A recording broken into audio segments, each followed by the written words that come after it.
आजिर प्रथम प्रश्न होची कार्तिक मास को क्यों मास बोली कहुए। ऑप्शन ए कर्मर मास, ऑप्शन बी सुंदरर मास, ऑप्शन सी धर्मर मास, ऑप्शन डी कष्टर मास।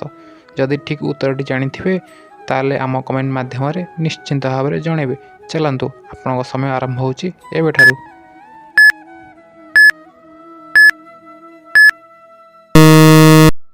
आपण समय सरी जाइए। ठीक उत्तरटी होची धर्मर मास। चलतु जीवा परवर्ती प्रश्न। 2 नंबर प्रश्नटी होची कार्तिक पूर्णिमार सकाळे क्यों बंदाण करा जायथे। ऑप्शन ए चौरा चौरी, ऑप्शन बी बोईत, ऑप्शन सी वृंदावती, ऑप्शन डी शिव। ठीक उत्तरटी जानी आमको निश्चिंत भाव में कमेंट माध्यम जनइबे।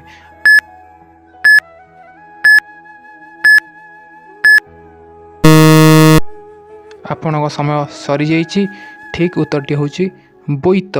कार्तिक पूर्णिमार सकाळे बोईत बंदाण करा जायथे। चलतु जीवा परवर्ती प्रश्न। 3 नंबर प्रश्नटी होची रास पूर्णिमा कार्तिक मासर क्यों दिन रे पड़ी थे। ऑप्शन ए प्रथम रे, ऑप्शन बी मध्य भाग रे, ऑप्शन सी 20 दिन पर, ऑप्शन डी शेष रे। जदि ठीक उत्तर जानी ताहले आमको आम कमेंट माध्यम निश्चिंत भाव में जनइबे। चलतु आपण समय आरंभ होची एबेठारु।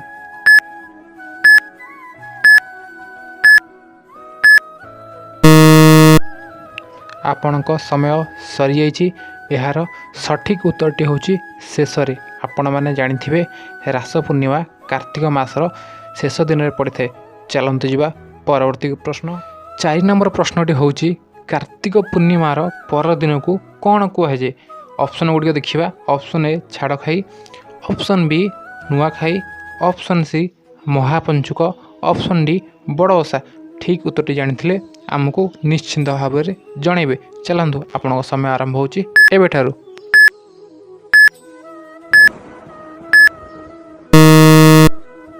आपण समय सरी जाइए। ए प्रश्नटीर ठीक उत्तरटी होची ऑप्शन ए छाड़ खाई। कार्तिक पूर्णिमार पर दिन को आमे छाड़ खाई बोली कही थाउ। चलतु जीवा परवर्ती प्रश्न। 5 नंबर प्रश्नटी होची पंचुक केते दिन धरी पालन करा जाए। ऑप्शन ए 8 दिन, ऑप्शन बी 7 दिन, ऑप्शन सी 2 दिन, ऑप्शन डी 5 दिन। आउ थे कही रखुच्छी प्रश्नटी पंचुक केते दिन धरी पालन करा जाए। यदि ठीक उत्तरटी जानी ताहले आमको कमेंट माध्यम निश्चिंत भाव में जनइबे। चलतु आपण समय आरंभ होची एबेठारु।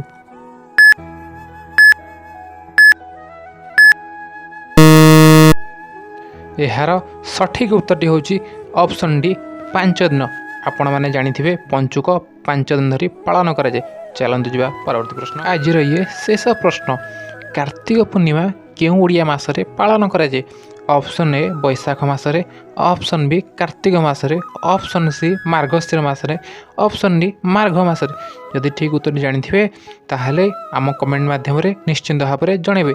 चलतु जानिबा यार सठिक उत्तरटी।